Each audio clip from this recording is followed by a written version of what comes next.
Gravitation ഉള്ള ഒരു ടോപ്പിക്കിന്റെ ഒരു ഭാഗമാണ് നമ്മൾ ഡിസ്കസ് ചെയ്യാൻ പോകുന്നത്. Acceleration due to gravity. നമ്മൾ ചെറുപ്പം മുതലേ നമുക്ക് 8ാം ക്ലാസ് മുതലേ നമ്മൾ കേട്ട് വന്നിട്ടുള്ള ഒരാശയം. എന്താ ആക്സിലറേഷൻ ശരിക്കും? അതായത് നമ്മുടെ കയ്യിൽ ഒരു ചോക്ക് ഉണ്ടെന്ന് വിചാരിച്ചു, ആ ചോക്ക് നമ്മൾ ചുമ്മാ ഡ്രോപ്പ് ചെയ്യുന്ന സമയത്ത് അതിനുണ്ടാകുന്ന ആക്സിലറേഷൻ, അതായത് എർത്ത് പിടിച്ച് വലിക്കുന്ന സമയത്ത് ഉണ്ടാകുമ്പോൾ ആ ഒബ്ജക്റ്റ്, അത് ചോക്ക് എന്നല്ല, മാങ്ങിയോ ചക്കയോ എന്ത് വേണമെങ്കിലും ആയിക്കോട്ടെ, നമ്മൾ ആ ഡ്രോപ്പ് ചെയ്യുന്ന സ്റ്റോൺ ആയിക്കോട്ടെ, സ്റ്റോൺ ഡ്രോപ്പ് ചെയ്യുന്ന സമയത്ത് ഉണ്ടാകുന്ന ആക്സിലറേഷൻ ഇതിന്റെ പേരാണ് ആക്സിലറേഷൻ ഡ്യൂ ടു ഗ്രാവിറ്റി. അപ്പോൾ അതെങ്ങനെയാണ് നമ്മളൊന്ന് കണ്ടുപിടിക്കാൻ പറ്റുന്നത് നോക്കുന്നതാണ് നമ്മൾ നോക്കുന്നത്. അതായത് നമ്മുടെ എർത്ത് ചിത്രം വരയ്ക്കാണ്, അതിൻ്റെ അടുത്തൊരു ഒബ്ജക്റ്റ് നമ്മൾ ഇവിടെ ഇങ്ങനെ വെക്കുന്നത് വിചാരിച്ചോ.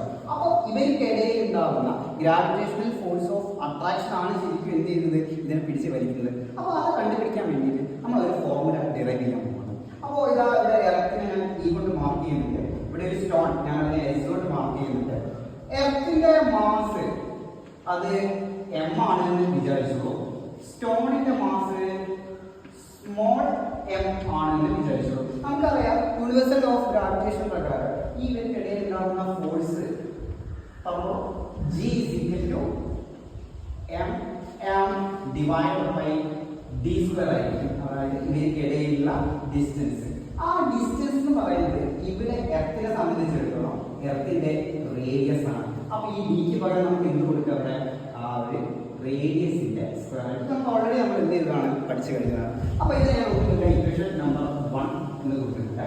ഇനി അടുത്ത നമുക്ക് നോക്കാനുള്ളത് രണ്ടാമത്തെ ന്യൂട്ടന്റെ സെക്കൻഡ് ലോ പ്രകാരം നമുക്കറിയാം F is equal to ma എന്നുള്ള ഇക്വേഷൻ നമ്മൾ പഠിച്ചത്. അപ്പൊ ഇവിടെ ഗ്രാവിറ്റേഷന്റെ കേസിലേക്ക് വരുമ്പോൾ ഈ ആക്സിലറേഷൻ കൊടുക്കുന്നത് ആരാ, ഗ്രാവിറ്റിയാണ്. അപ്പോൾ ഇവിടെ ഞാൻ ഒന്ന് ഇതിനെ g എന്നാക്കുന്നുണ്ട്, equation number 2.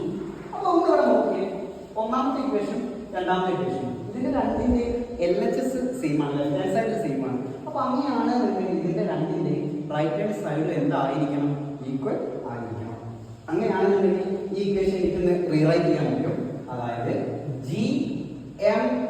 m divided by r square is equal to m into g എന്ന് പറഞ്ഞുകൊണ്ട് നമുക്ക് എന്ത് ചെയ്യാം, എഴുതാം. ഓക്കെ ആണ്, കുഴപ്പമൊന്നുമില്ലല്ലോ. അപ്പൊ അങ്ങനെയാണെന്നുണ്ടെങ്കിൽ നോക്കിക്കോളൂ, ഇത് ഗ്രാവിറ്റേഷൻ കോൺസ്റ്റന്റ് ആണ്.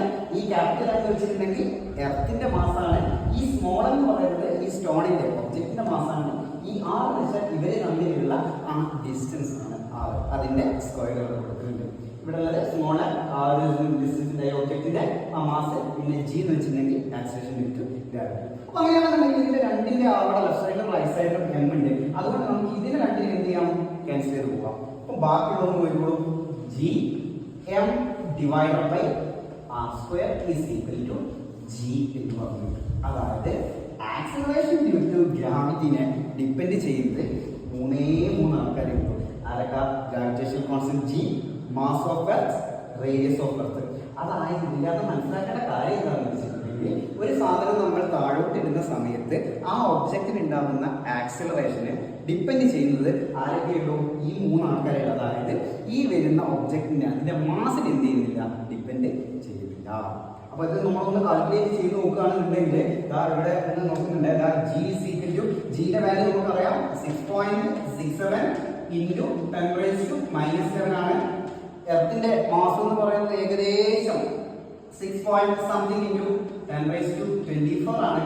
പിന്നെ അത് നമുക്ക് അറിയാം, റേഡിയസ് എന്ന് വെച്ചിട്ടുണ്ടെങ്കിൽ ഒരു 1.6 into 10⁻6 വരും. അപ്പൊ ഇതെല്ലാം കൂടി ഒന്ന് നമ്മൾ കാൽക്കുലേറ്റ് ചെയ്ത് നോക്കുകയാണെന്നുണ്ടെങ്കിൽ അതിന്റെ ഫൈനൽ ആൻസർ ആണ് കിട്ടുന്നത് 9.8 metre per second square. Okay, അപ്പോൾ അത് പറഞ്ഞു വന്നാൽ എന്താണെന്ന് വെച്ചിട്ടുണ്ടെങ്കിൽ താഴോട്ട് വീഴുന്ന ഒബ്ജക്റ്റിന്റെ മാസിന് എന്ത് ചെയ്യുന്നില്ല, ആക്സിലറേഷൻ എന്ത് ചെയ്യുന്നില്ല. ഓക്കെ,